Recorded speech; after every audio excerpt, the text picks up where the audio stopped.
السلام عليكم ورحمة الله تعالى وبركاته ومغفرة. الصلاة والسلام عليك سيدي يا رسول الله. الصلاة والسلام عليك سيدي يا حبيب الله. الصلاة والسلام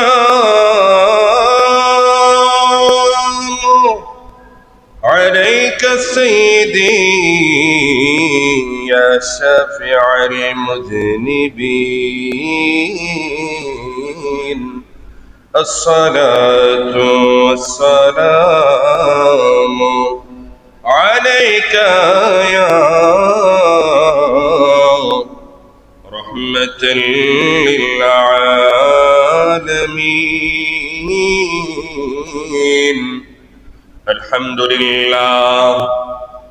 الحمد لله رب العالمين، والصلاة والسلام على من كان نبيا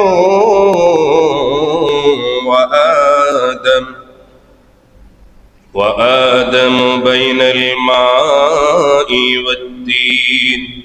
فقد قال الله تعالى في كلامه المجيد وفي فرقان الحميد. সবাই জবান ছেড়ে দিয়ে পড়ুন আউযু বিল্লাহি মিনাশ শাইতানির রাজীম। বিসমিল্লাহির রাহমানির রাহিম।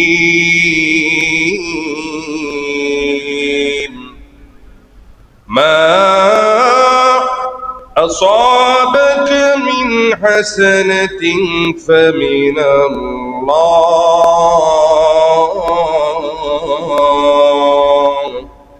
صدق الله المولانا العظيم وصدق رسوله النبي الحبيب الكريم.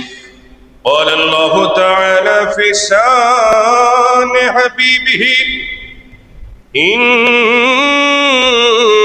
الله وملائكته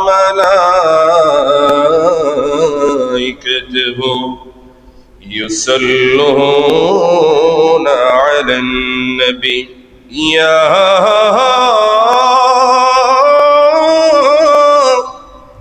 أيها الذين آمنوا صلوا عليه وسلموا تسليما. اللهم صل سيدنا مولانا محمد وعلى آل سيدنا محمد. اللهم صل على سيدنا مولانا محمد وعلى آل سيدنا مولانا। ওরে তোমারি দুরুদ যতই পড়ি মনের জ্বালা মিটে না। জোরে জোরে বলেন ইয়া রাসূলুল্লাহ। ওরে তোমারি দুরুদ যতই পড়ি মনের জ্বালা মিটে না। দেখা দাও গো নূরের নবী নিয়ে সোনার مدينة اللهم صل على سيدنا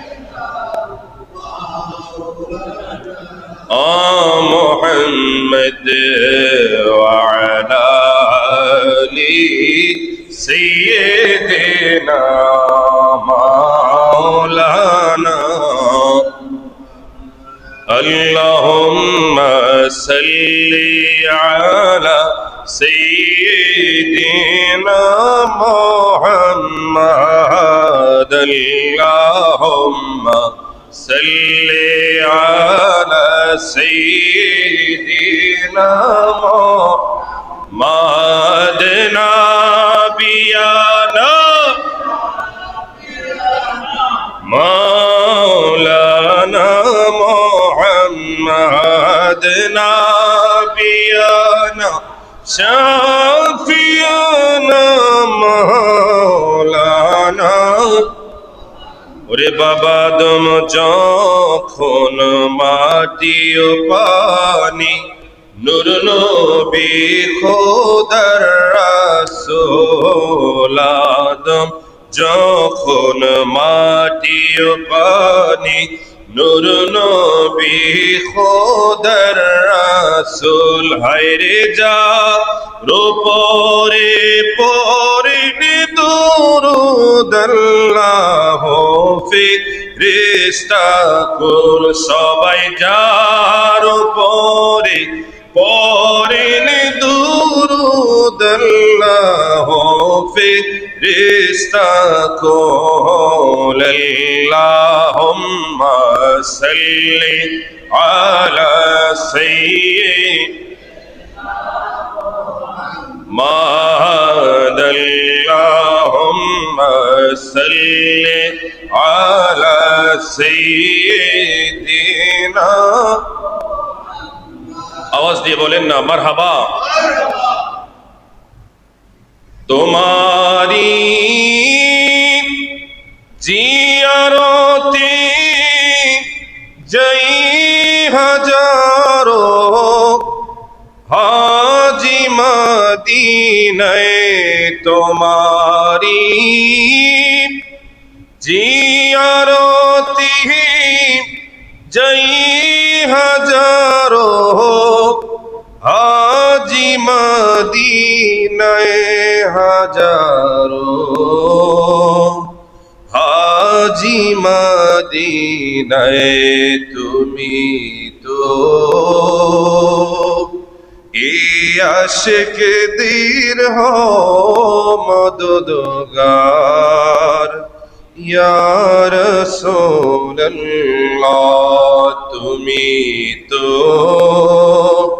এই গরিবদের হো মদদগার ইয়া রাসূলুল্লাহ সালাতুন ইয়া رسول الله عليكم والسلام يا حبيب الله عليكم الصلاة يا رسول الله عليكم السلام يا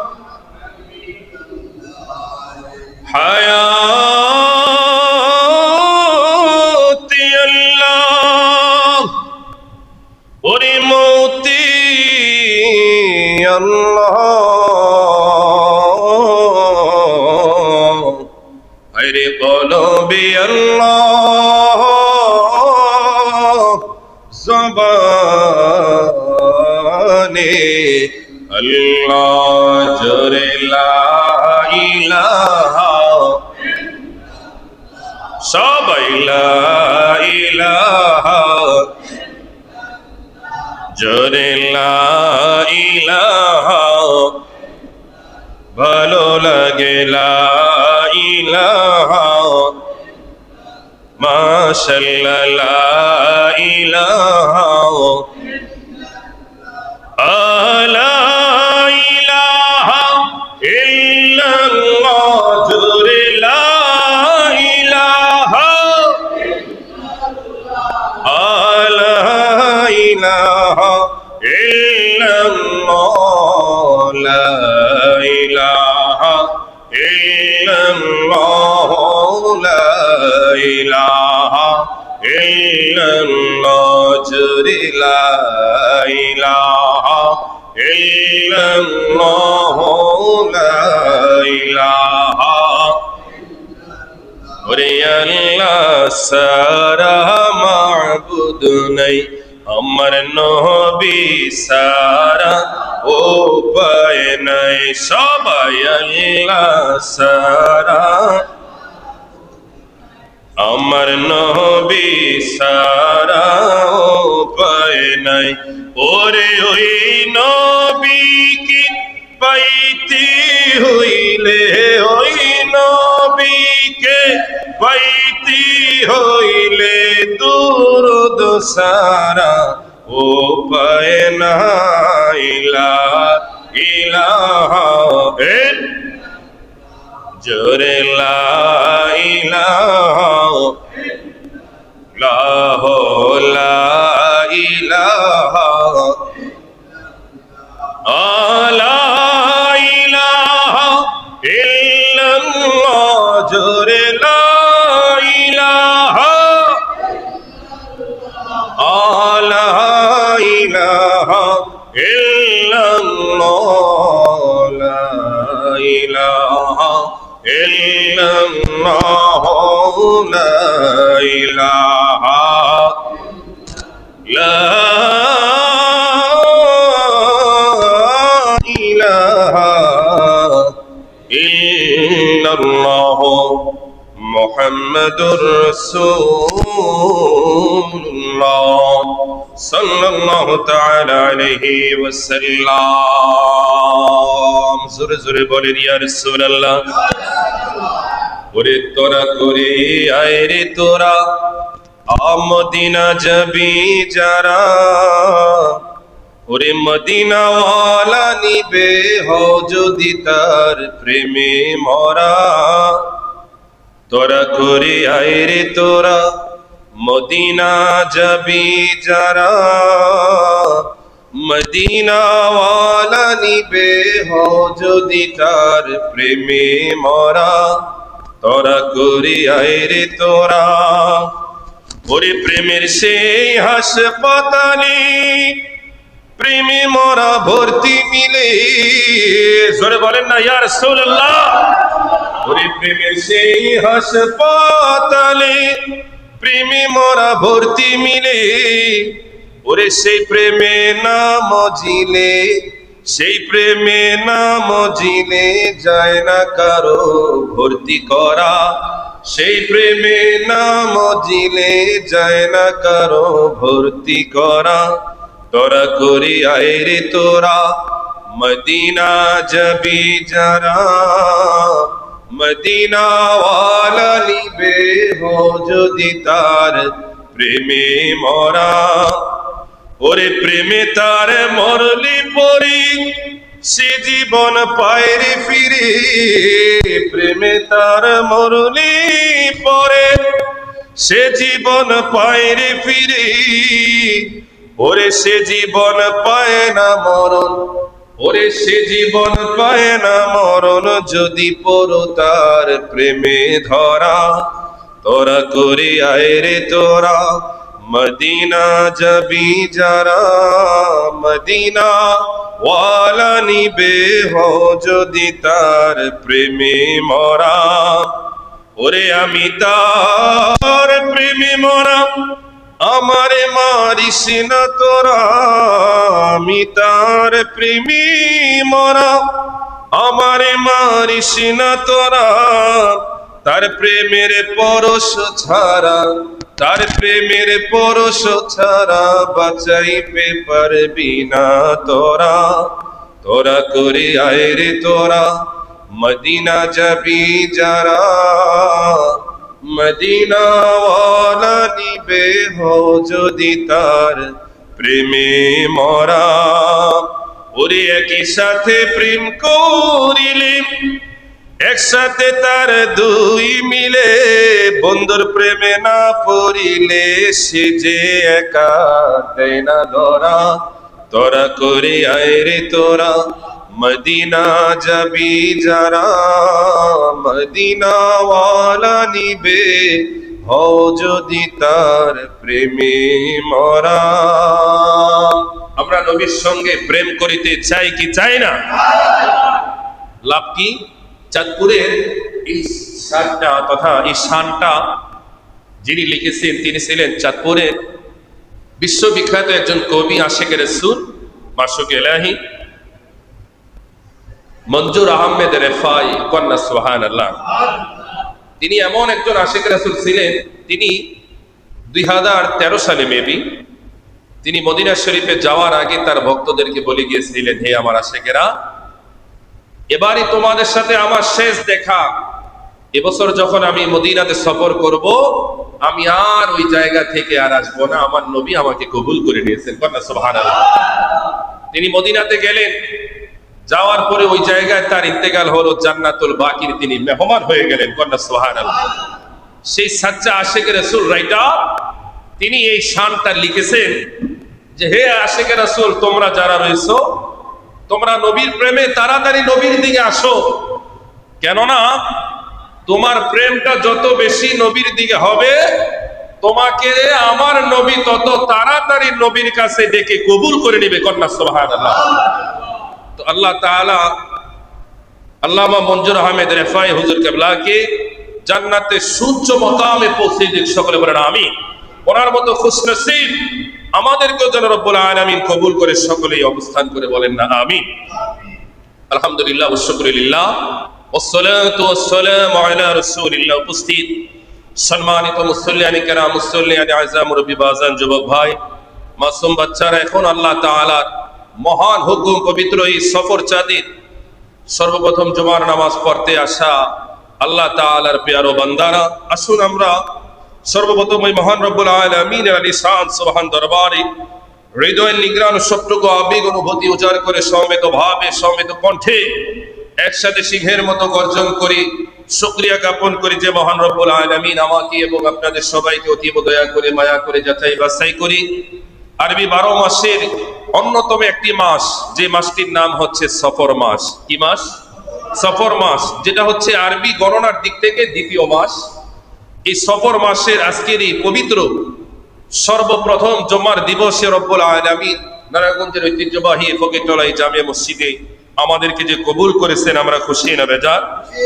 তাই আসুন আমরা সর্বপ্রথম ওই মহান রব্বুল আলামিন আলিশান সুবহান দরবারে হৃদয়ের নিগ্রাণ সবটুকু আবেগ অনুভূতি উজাড় করে সমবেত ভাবে সমবেত কণ্ঠে একসাথে সিংহের মতো গর্জন করে চিল্লায় পড়ি আলহামদুলিল্লাহ। তার সাথে সাথে লক্ষ কোটি কোটি দরুদ ও সালামের নাজরানা ওই নবীর নুরানি কদমে, যেই নবীজি তার নুরানি জবান মোবারকে আইয়ামে জাহিলিয়াতের সময় সফর মাসকে ওই সময়ের লোকেরা তারা অকল্যাণ মনে করতেন। তারা ভাবতেন যে সফর মাস আসলে আমাদের মাঝে রোগ বালা মুসিবত বেশি বেশি দেখা দেয়, এজন্য এই মাসটাকে তারা অকল্যাণ মনে করতেন। নূরের নবীজি তার নুরানি জবান মোবারকে জানিয়ে দিলেন, হে আল্লাহর বান্দারা, আমি নবীর উম্মতেরা, তোমরা শোনো, কোন মাস, কোন দিন, কোন দিবস বান্দার জন্য অকল্যাণ হয় না। বান্দার যত কল্যাণ আল্লাহর পক্ষ থেকে, যত অকল্যাণ বান্দার নিজের কামাই। কল্যাণ আল্লাহু আকবার। তাই আসুন আমরা আলোচনার প্রারম্ভে ওই নবীর নুরানি দরবারে ছোট্ট করে দুরুদ ও সালামের নজরানা পেশ করি। সকলে পড়ি সাল্লাল্লাহু তাআলা আলাইহি ওয়াসাল্লাম। প্রিয় হাজিরিন, আজকে আমাদের আলোচনার বিষয়বস্তু হচ্ছে রোগ ব্যাধি ও বালা মুসিবত নিয়ে। রোগ ব্যাধি ও বালা মুসিবত নিয়ে আমরা কোরআন ও হাদিস থেকে ইনশাআল্লাহ আলোচনা করব। শুরুতে রব্বুল আলামিনের দরবারে সাহায্য চাই, আল্লাহ তাআলা কোরআন ও হাদিস থেকে সঠিকটা বলা, পরিশেষে আমি সহ আমরা যারা শুনবো সবাইকে আমল করার তৌফিক দান করুন। সকলে বলেন আমিন।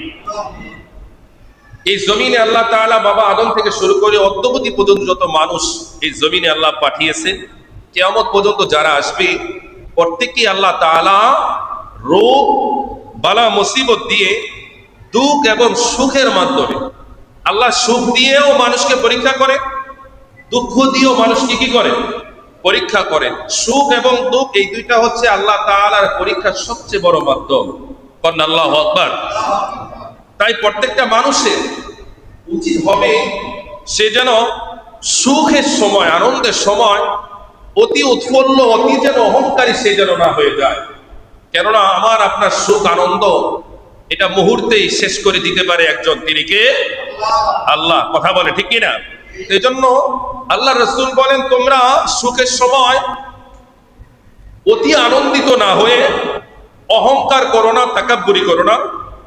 তোমরা ওই সময়, তোমাদের ওই সময়টা তোমরা আল্লাহ পাকের কৃতজ্ঞতা শুকরিয়া আদায় করো, যে আল্লাহ তুমি আমাকে যে অবস্থানে রেখেছো, আলহামদুলিল্লাহ আলহামদুলিল্লাহ। আমি এভাবেই থাকতে চাই, তোমার আরো বেশি বেশি শুকরিয়া কৃতজ্ঞতা আদায় করতে চাই। কন্যা সুবহানাল্লাহ। আপনি যখন আনন্দিত হবেন, আপনি যখন সুখের সাগরে ভাসবেন, ওই সময় যখন আল্লাহ শুকরিয়া আদায় করবেন, আমার আল্লাহ খুশি না বেজার? আওয়াজ দিয়ে বলতে হবে, খুশি না বেজার? তাহলে আপনার আনন্দটা আল্লাহ তাআলা কমাবে না বাড়াবে? কথা কয় না, বাড়িয়ে দিবে। কন্যা সুবহানাল্লাহ। এবং পক্ষান্তরে নূরের নবীজি বলেন, হে উম্মতেরা, আল্লাহর বান্দারা, তোমরা শোনো, তোমাদের জন্য অথবা তোমাদের কাছে যদি দুঃখ আসে, কষ্ট আসে, এজন্য তোমরা আক্ষেপ করো না, তোমরা অস্থির হয়ো না, চিন্তিত হয়ো না, পেরেশানি হয়ো না। তোমরা এরকম করো না, হায় হায় আল্লাহ আর কেউ রে দেখলো না রে, আমারই আল্লাহ দেখলো রে, অমুকে এত ভালো আছে, আল্লাহ এটা সহ্য করলো, আমি ভালো আছি, এটা আল্লাহ সহ্য হয় না। এরকম আল্লাহর প্রতি অভিযোগ দেওয়ার মতো বান্দা আছে না? কথা কয় না, আছে না? এই জন্য দুঃখের সময় অতি বেশি অস্থির, পাগল না হওয়া, ধৈর্য ধারণ করা।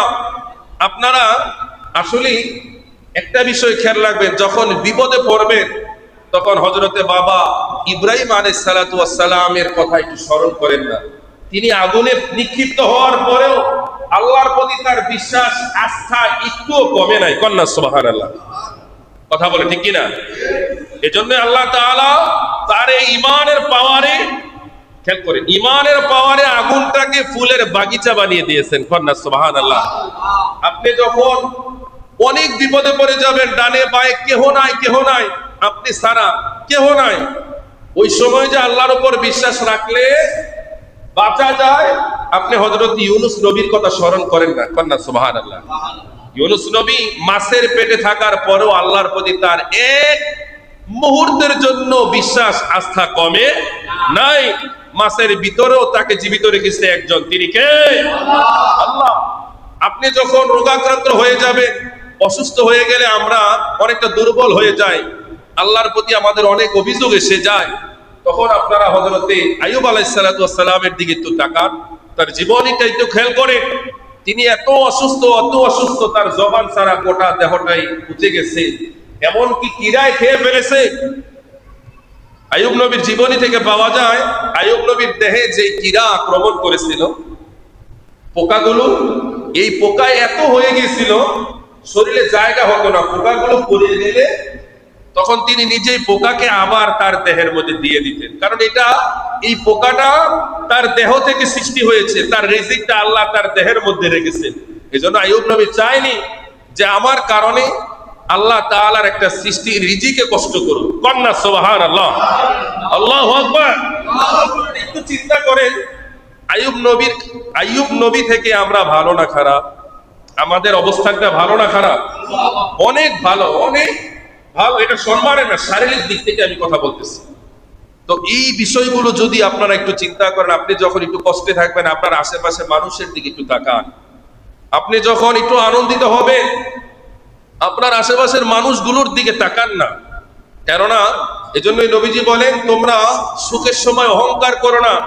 কেন? আমরা যখন আনন্দিত সুখে থাকি, তখন দুঃখের মানুষগুলো দেখলে আমাদের ভিতরে অহংকার, এরকম অহংকার আসে না? এরকম অহংকার আসার সাথে সাথে আল্লাহ তাআলা বলে, বান্দা তুই আমার অহংকারের চাদর নিয়ে ঠেলাঠালি করলি, আমার উপরে জুলুম করলি, আমি আল্লাহকে অসন্তুষ্ট করলি, আমি আল্লাহ তোর উপরে লানত দিয়ে দিলাম। কন্যা নাউযুবিল্লাহি মিন যালিক। তো সেই বিষয় সম্পর্কে আমাদের আজকের এই আলোচনা। একটা বিষয় খেয়াল রাখবেন, সুখ দুঃখ, আনন্দ, হাসি, কান্না সবকিছু আমাদের তাকদীরে, লিখনিতে রব্বুল আলামিন লিখে দিয়েছেন। এজন্য সব সময় আল্লাহর উপরে বিশ্বাস রাখার দরকার আছে কি নাই? আওয়াজ দিয়ে বলেন, আছে কি নাই? প্যারে হাজিরিন, এজন্য রব্বুল আলামিন মহাগ্রন্থ আল কোরআনের অন্যতম একটি সূরা, সূরা নিসা 79 নম্বর আয়াতে আল্লাহ পাক রব্বুল আলামিন তিনি বান্দার উপরে কল্যাণ এবং অকল্যাণ নিয়ে কি সুন্দর আলোচনা করলেন। রব্বুল আলামিন আমাদেরকে মেসেজ দিয়ে দিলেন, মা আসাবাকা মিন হাসানাতিন ফামিনাল্লাহি ওয়া মা আসাবাকা মিন সাইয়্যাতিন ফামিন নাফসিক। আল্লাহু আকবার। রব্বুল আলামিন বললেন, বান্দারা রে, তোমাদের প্রতি যে কল্যাণ আসে সমস্ত কল্যাণগুলো আমি আল্লাহ তাআলার পক্ষ থেকে তোমাদেরকে দেওয়া হয়। কন্যা সুবহানাল্লাহ। আর তোমাদের প্রতি যত অকল্যাণ হয়, যত দুঃখ কষ্ট দুর্দশা হয়, এগুলো আমি আল্লাহর পক্ষ থেকে নয়, এগুলো হচ্ছে ফামিন নাফসিকা, এগুলো হচ্ছে তোমাদের নিজেদের কামাই, নিজেদের কামাই। বান্দার যত কল্যাণ কার পক্ষ থেকে? একটু আওয়াজ দেন না, কার পক্ষ থেকে? আল্লাহ। আর যত অকল্যাণ এগুলো আল্লাহর পক্ষ থেকে নয়, এগুলো আমাদের নিজেদের কামাই। সূরা নিসার 79 নম্বর আয়াতে আমাদেরকে আল্লাহ স্পষ্ট ভাবে জানিয়ে দিলেন, কল্যাণ আমি আল্লাহর, অকল্যাণ এগুলো আমি আল্লাহর নয়, এগুলো তোমাদের নিজেদের কামাই, নিজেরা এগুলো ডেকে নিয়েছো। কন্না নাউযুবিল্লাহি মিন যালিক। এজন্যই রব্বুল আলামিন মহাগ্রন্থ আল কোরআনের সূরা আশ-শুরা 30তম আয়াতে রব্বুল আলামিন আবারও জানিয়ে দিলেন, ওয়ামা আসাবাকুম মিন মুসিবাতিন ফাবিমা কাসাবাত আইদিকুম ওয়া ইয়াফু আন কাসীর। আল্লাহু আকবার। রব্বুল আলামিন জানিয়ে দিলেন, বান্দারা রে, তোমাদের উপর যে বিপদ পতিত হয় তা কেবল তোমাদের এই কর্মের ফল, এগুলোতে আমি আল্লাহর কোনো হাত নেই, কোনো হাত নেই। শুধু তাই নয়, রব্বুল আলামিন আমাদেরকে আরো জানিয়ে দিলেন, তিনি আল্লাহ বিপদগ্রস্ত থাকো, দুঃখ দুর্দশার মধ্য দিয়ে থাকো, ওই সময় যদি ধৈর্য ধরো আর আমি আল্লাহর কাছে যদি তোমরা ক্ষমা চাও, রব্বুল আলামিন জানিয়ে দিলেন, বান্দারে, ওয়া ইয়াফু আন কাসীর, আমি আল্লাহ তাআলা তোমাদের অধিক সংখ্যক গুনাহগুলো ক্ষমা করে দেব। কন্যা সুবহানাল্লাহ। শুধু তাই নয়, এবার সূরা আল হাদীদের মধ্যে 22তম আয়াতে রব্বুল আলামিন মহাগ্রন্থ আল কোরআনে কি সুন্দর করে আলোচনা করতেছেন। রব্বুল আলামিন আবারও বললেন, মা আসাবা মিন মুসিবাতিন ফিল আরদি ওয়ালা ফি আনফুসিকুম ইল্লা ফি কিতাবিন মিন ক্বাবলি আন নাবরাহা। আল্লাহু আকবার। রব্বুল আলামিন আমাদেরকে মেসেজ দিয়ে দিলেন, বান্দারা রে, পৃথিবীতে অথবা ব্যক্তিগতভাবে তোমাদের উপরে যেই বিপদ আপদ পতিত হয়, যেই বিপদ আসে, তা সবই অর্থাৎ লৌহে মাহফুজে জগৎ সৃষ্টির পূর্বে আমি আল্লাহ এটা লিখে দিয়েছিলাম। আল্লাহু আকবার। কথা এখানে মুফাসসিরিনে কেরামগণ বলতেছেন, পৃথিবীর বিপদ আপদ বলতে এখানে দুর্ভিক্ষ হয়, ভূমিকম্প হয়, এমনও কিছু ঘূর্ণিঝড় হয়, আমাদের অনেক ফসলগুলো নষ্ট হয়ে যায়, হয় না? কথা হয় না? এবং বাণিজ্যিক ঘাটতি হয়, ধন সম্পদ বিনষ্ট হয়ে যায়,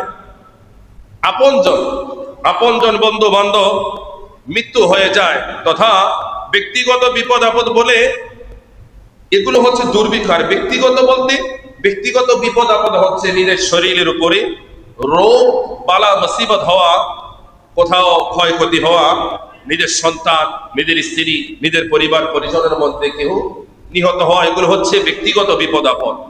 আর এই প্রাকৃতিক এগুলো হচ্ছে আল্লাহর পক্ষ থেকে হয়। কার পক্ষ থেকে হয়? এগুলো এমন দুর্ভিক্ষ যেগুলো সৃষ্টি জগতের শুরুতে রব্বুল আলামিন এগুলো লিপিবদ্ধ করে রেখেছিলেন। কন্যা আল্লাহু আকবার। প্যারে হাজিরিন, এজন্য আল্লামা নাসিরউদ্দিন বাইজাবি রহমতুল্লাহি আলাইহি তিনি বলতেছেন যে সূরা শুআরার 30তম আয়াতের ব্যাখ্যা করতে গিয়ে তিনি বলেন যে এই আয়াত বিশেষভাবে তাদের ক্ষেত্রে প্রযোজ্য যারা গুনাহ দ্বারা নিজের জীবনটাকে সংগঠিত করে রেখেছেন।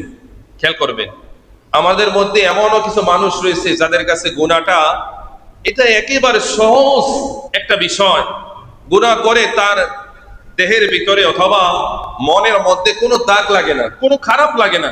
সে গুনাহ করতেছে অহরহ, তার ভিতরে কোনো চিন্তাই আসে না আমি যে একটা অন্যায় করলাম, পাপ কাজ করলাম, এটার জন্য একদিন না একদিন আল্লাহর দরবারে আমাকে কাঠগড়ায় দাঁড়াতে হবে, এরকম কোনো অনুশোচনা, কোনো চিন্তাই আসে না। বিশেষ করে এই আয়াতগুলো, এই আয়াতটা ওই সমস্ত ব্যক্তিদের জন্য প্রযোজ্য। তো এই জন্য আমাদের সবার উচিত গুনাহ থেকে নিজেকে বাঁচিয়ে রাখা। গুনাহ অনেক বড় শক্তিশালী একটা, গুনাহের শক্তিটা অনেক বড়।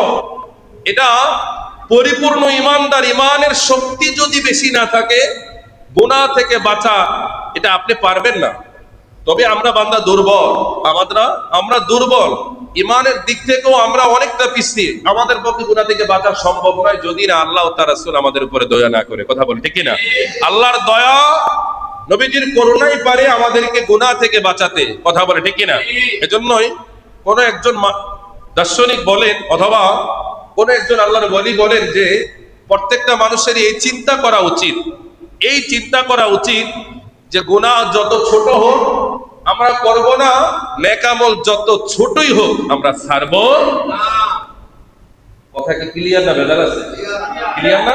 যে নেক আমল যত ছোট হোক, আরে ছোট এটা করে কি হবে, ছোট হলেও এটা আমরা ছাড়বো না, আরে গুনাহ এটা করলে কি হবে এরকম বলবো না। গুনাহ ছোট হলেও আমরা করব না, নেক আমল ছোট হলেও ছাড়বো। রাজি আছি কি নাই? এবার আসেন, আমরা রোগ বালা মুসিবত হলে আমরা পাগল হয়ে যাই, আমাদের মাথা খারাপ হয়ে যায়, আমরা বিভিন্ন ভাবে মানুষের দিকে বাঁকা নজরে আমরা তাকাই, কত রকম ভাবে মানুষকে আমরা বর্জনা করি, অবজ্ঞা করি, তিরস্কার করি, অবহেলা করি, অপমান অপদস্থ করি, আছে না প্রিয় হাজিরিন? অথচ রোগ দিয়ে আল্লাহ বান্দাকে পরীক্ষা করেন।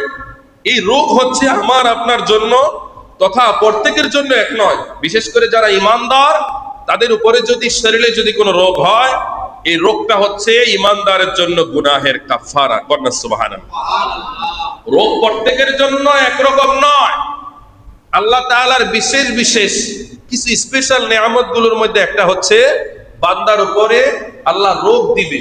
রোগ দ্বারা বান্দাকে আল্লাহ পরীক্ষা করবে, তার ইমানের পাওয়ারকে আল্লাহ বৃদ্ধি করে দিবে, তার জীবনে ঘটে যাওয়া ছোটখাটো অপরাধগুলো ওই রোগের উসিলে আল্লাহ ক্ষমা করে দিবেন। কন্যা সুবহানাল্লাহ।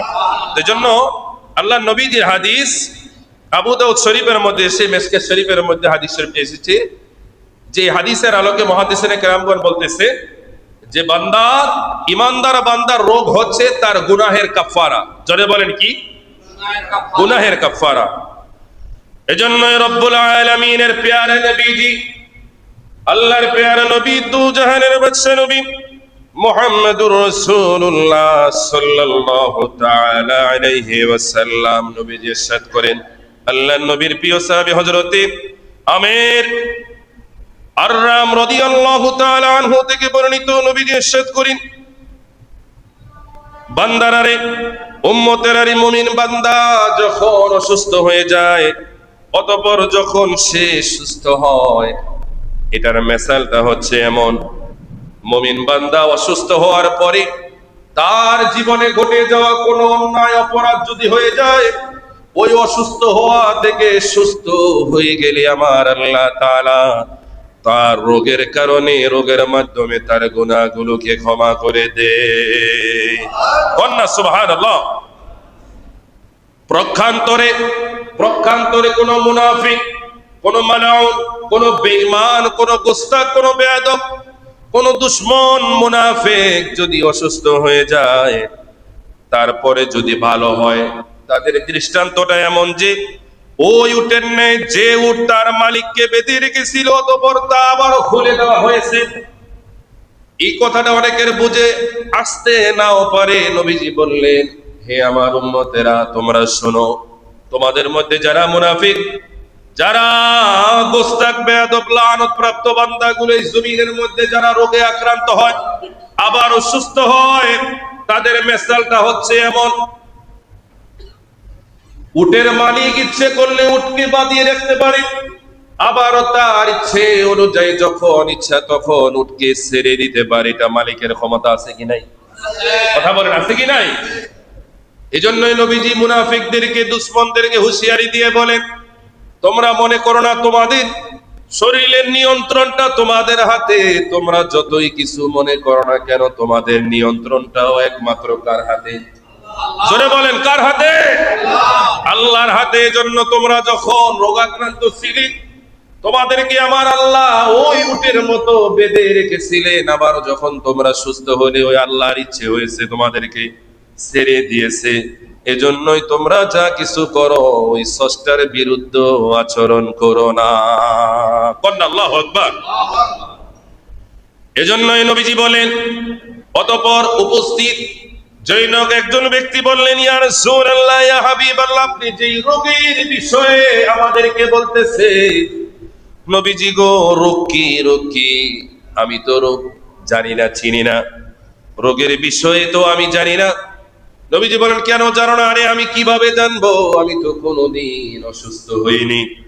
এবার আল্লাহর প্যারা নবীজি বললেন, হে আল্লাহর বান্দা শোনো, আল্লাহ যদি আমাদের কাছ থেকে তথা আমাদের কাছ থেকে, তোমার কাছ থেকে যদি রহমত উঠিয়ে নেন, আমি কি করতে পারি? তুমি আমাদের কাছ থেকে দূরে সরে যাও, আলাদা গিয়ে বসো, কেননা আল্লাহর রহমত পরিপূর্ণ এখনো তোমার উপরে পড়েনি। কন্যা আল্লাহু আকবার। এজন্য আপনি অসুস্থ হন নাই জীবনে। আমাদের মধ্যে এখনো অনেকেই আছে জীবনেও কোনোদিন মেডিকেলে, হসপিটালে ভর্তি হতে হয় নাই, এরকম রোগ তার হয় নাই, 50-60 বছর হয়ে গেছে, এরকম আছে না? কথা কয় না, আছে না? কি জীবন কাটাইলা, আমি 2 দিন পর পর মেডিকেলে দৌড়াও। কই, আমার তো 70 বছর হয়ে গেল, কোনোদিন তো আমার হসপিটালে যেতে হয় না। হ্যাঁ, আপনি নিজেকে ওইভাবে তৈরি করে রেখেছেন, রোগ থেকে বাঁচার চেষ্টা করেছেন, কিন্তু একটা মানুষ সিগারেট খায় না, নেশা জাতীয় কিছুই খায় না, খারাপ কিছুই খায় না, তারপরও দেখা যায় জীবনের এক পর্যায়ে সেও ক্যান্সারে আক্রান্ত হয়ে যায়। কথা কন ঠিক কিনা? তো এখন যদি বলেন, আমরা যারা নেশাখোর তাদেরকে তো বলে, আরে যারা নেশা করস তুই তো ক্যান্সারে মরবি, বিভিন্ন ভাবে আমরা অপবাদ দিয়ে দিই, তাই না? কিন্তু একজন সুস্থ মানুষও যে একটা রোগে আক্রান্ত হতে পারে, পারে কি পারে না? পারে। তো এই জন্য আমি সুস্থ আছি, একজন অসুস্থ মানুষকে আমাকে অবহেলা, অবজ্ঞা করার কোনো সুযোগ নাই। এই জন্য আমি বারবার বলি, আপনারা যদি ঘুরতে চান, আমরা তো ঘুরার নাম শুনলে কক্সবাজার যাই, তাই না? কথা কয় না? ড্রিম হলিডে যাই, বিভিন্ন বড় বড় পার্ক গুলোতে যাই, রমনা পার্কে যাই। কেউ বাহিরে যান, অনেক টাকা পয়সা, সে বিভিন্ন দেশে বাহিরে সফর করে, ট্যুর করে। পেয়ারে হাজিরিন, হ্যাঁ আপনারা করেন, কোনো সমস্যা নেই, এগুলো আল্লাহ তাআলার প্রাকৃতিক সৌন্দর্য, এগুলো দেখবেন। দেখলে আল্লাহ তাআলার সৃষ্টি যে কত বিশাল, কত সুন্দর, যে আল্লাহর সৃষ্টি এত সুন্দর, না জানি ওই আল্লাহ কত সুন্দর। কন্যা সুবহানাল্লাহ। এগুলো বুঝে আসবে, ইমানের তাগিদে আপনারা যেতে পারেন। তবে হ্যাঁ, আমাদের মাঝে মাঝে একটু বাংলাদেশের গুরুত্বপূর্ণ ভয়াবহ যে হসপিটাল গুলো, ওগুলোর মধ্যে একটু ঘোরাফেরা দরকার, একটু পরিদর্শন দরকার। তাহলে বোঝা যাবে যে আমি যে সুস্থ আছি এটা কত বড় নিয়ামত। কথা বলে ঠিক কিনা? এই মেডিকেল গুলোতে ঘুরবেন, প্রাইভেটে না, সরকারি। যেন দালাল দ্বারা ভরা, দালাল ফালাল আছে না, যেন দালাল বেশি, ওই সমস্ত মেডিকেল গুলোতে ঘুরবেন, সরকারি প্রাইভেট। এই যে আপনাদের এনে আছে না, কি কয়, নারায়ণগঞ্জের বিভিন্ন মেডিকেল প্রাইভেট গুলো আছে না, এগুলোতে না, পপুলার, ইবনে সিনা, লেবেট যত আছে এই সমস্ত ভিআইপি হসপিটাল গুলোতে নয়। আপনারা গেলে ঢাকা মেডিকেলের ইমার্জেন্সি বিভাগে যেতে পারেন, বিভিন্ন ওইগুলো, বা ইউনিটেও আপনারা যেতে পারেন। আপনারা আরো যদি কঠিনতম যান, মিটপোর্টে যেতে পারেন, যেন পরিবেশও খারাপ, চিকিৎসাও খারাপ। আপনারা যদি আরো বেশি যেতে চান, আরো বড় জায়গায় যেতে চান, সরোয়ার্দী যান, কথা কয় না, পঙ্গুতে যান, বিভিন্ন চক্ষু হসপিটাল গুলোতে যান, দেখবেন আপনার চোখ কত বড় নেয়ামত, আপনার জবান কত বড় নেয়ামত, আপনি যে কানে শোনেন এটা কত বড় নেয়ামত। এগুলো ওই জায়গা না থাকলে আপনার আল্লাহ তাআলার নিয়ামত গুলো আপনি বুঝবেন না। তো কথা কন ঠিক কিনা? আপনারা আপনাদের সন্তানদেরকে নিয়ে গুরুস্থানে যান। এই যে নারায়ণগঞ্জের পাইকপাড়া, মাইজদার, বন্দরের ওই সাইডে মসজিদের পাশে যারা শুয়ে আছে, তারাও একদিন এই মসজিদের মুসল্লি ছিল। কথা বলে ঠিক কিনা? তাদের ভয়ে অনেকে এমনও ছিল যাদের ভয়ে গোড়া নারায়ণগঞ্জ কেঁপেছে, বাংলাদেশ কেঁপেছে। আজকে তারাও কবরে নিবৃত্তি নির্জনে তারাও শুয়ে আছে, আমাদেরকে হাতছানি দিয়ে ডাকতেছে, বান্দা ও আমার সন্তানেরা, তোমাদের সাথে আমাদের বেশি গ্যাপ নাই তো, সর্বোচ্চ আজ থেকে 50-60 বছর পরে আবারও আমরা তাদের সঙ্গী হয়ে যাব। কথা বলতে কি না? মৃত্যু যন্ত্রণাটা কেমন হবে, কেমন হবে? চোখের সামনে দিয়ে কত যুবক বাইক অ্যাক্সিডেন্ট করে মারা যায়, রোড অ্যাক্সিডেন্টে মারা যায়। কত মানুষ আমরা যাদের সামর্থ্য আছে, যাদের আমার সামর্থ্য আছে, ঘরে খাবারের কোনো অভাব নেই, ওই মানুষগুলো তো রিজিকের কষ্টটা আমরা বুঝবো না। আপনি আপনার আশেপাশে থাকা গরিব মানুষের ঘরে গিয়ে একটু ঘুরবেন, তাদের সাথে একটু মিশবেন, যে তাদের অবস্থানটা কি, তাদের খাওয়া দাওয়াটা কি, তারা কিভাবে জীবন যাপন করে, তারা কিভাবে তাদের সময় ব্যয় করে। আপনার সোশ্যাল মিডিয়ার মাধ্যমে বর্তমান গাজার অবস্থানটা দেখেন, ফিলিস্তিনি গাজার অবস্থান দেখেন, যাদের টাকার অভাব নাই, পয়সার অভাব নাই, বাড়ি কোনো কিছুর অভাব নাই, সবচেয়ে বড় অভাব নিরাপত্তার। কিসের অভাব? জোরে বলেন, কিসের অভাব? আমরা মসজিদে আসলাম আল্লাহর ইবাদত করতে, কোনো বাধা আছে? কথা কয় না, কোনো বাধা আছে? কোনো বাধা নাই, কোনো মারামারি ঝগড়া বিবাদ কিছুই নাই। এমনকি আমরা মসজিদে আসি, কেউ আমাদের উপরে বোম ফালাবে, এরকম কোনো ভয় আছে নাকি?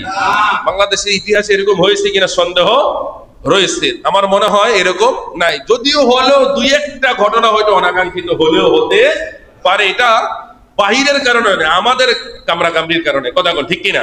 তো এত নিরাপত্তার মাধ্যমে আমরা আসতে পারলাম, অথচ মুসলমানদের প্রথম কেবলা মসজিদুল আকসা বাইতুল মুকদ্দাস, ওই জায়গার মানুষগুলো তারা ইচ্ছে করলেই নামাজ পড়তে পারে না, ঘর থেকে বের হতে পারে না। এই ইসরাইল তারা বিভিন্ন ড্রোনের মাধ্যমে এমন ভাবে তাদেরকে পর্যবেক্ষণ করে, একজন মানুষও যদি রাস্তা দিয়ে হাঁটে অটোমেটিকই তারা দেশ থেকে এটাকে নিয়ন্ত্রণ করে ওই মানুষের উপরে তারা বোম ফেলে তাদেরকে ছিন্ন বিচ্ছিন্ন করে দেয়। কথা বলে ঠিক কিনা?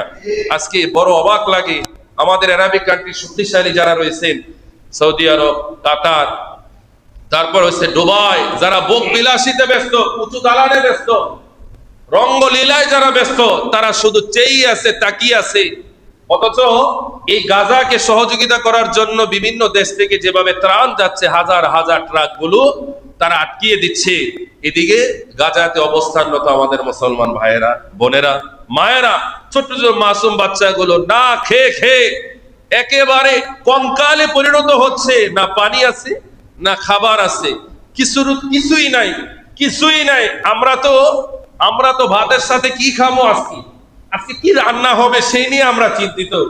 আজকে তারা তরকারি কি খাবে, ভাতের সাথে কি খাবে, রুটির সাথে কি খাবে, এই চিন্তা না। রুটি তারা খেতে পারবে কিনা, ভাত তারা খেতে পারবে কিনা, তারা সারা দিন উপরে আল্লাহর দিকে হাত তুলে তাকিয়ে থাকে, আল্লাহ আমাদের একটু রিজিকের ব্যবস্থা করে দাও। বাবা সন্তানের জন্য, সন্তান বাবা মায়ের জন্য। এই দৃশ্য বর্তমানে আছে কি নাই? জোরে বলেন না, আছে কি নাই? এটার জবাব আমাদেরও দিতে হবে। এখন বলতে পারেন, হুজুর আমরা কি আর দিব, এটা কি আমাদের দেশে হয়েছে নাকি? আপনি দিবেন যদি আপনার একটু অনুশোচনা না হয়, খারাপ না লাগে, আপনি দিবেন। আপনি তাদের জন্য দোয়া করলে বেঁচে যাবেন। ইহুদি নাসারাদের জন্য 24 ঘন্টা বদদোয়া দরকার আছে কি নাই? সব সময় বদদোয়া করবে। এটা আমরা 5 ওয়াক্ত সালাত পড়ে পড়েন, আল্লাহুম্মা গফিরলি ওয়ালিল মুমিনিনা ওয়াল মুমিনাত ওয়াল মুসলিমিনা ওয়াল মুসলিমাত। আয় আল্লাহ, দুনিয়ার সকল মুমিন মুমিনাতদেরকে আল্লাহ তুমি ক্ষমা করো, সকল মুসলমানদেরকে আল্লাহ তুমি ক্ষমা করো। কন্যা সুবহানাল্লাহ। কারণ আল্লাহ তাআলার ক্ষমা, আল্লাহ তাআলার দয়াই পারে আমাকে আপনাকে এত বড় ভয়াবহ বিপদ থেকে বাঁচাতে। কথা বলে ঠিক কিনা? এই অসুস্থতা নিয়ে ইনশাআল্লাহ ধারাবাহিক ইনশাআল্লাহ আমরা সামনের জুম্মাগুলোতে আমরা ইনশাআল্লাহ আলোচনা করব। রব্বুল আলামিন আমরা এই জায়গায় যারা রয়েছি সবাইকে যেন সব সময় শারীরিক সুস্থতা, এটা আল্লাহর পক্ষ থেকে বান্দার জন্য সবচেয়ে বড় নিয়ামত।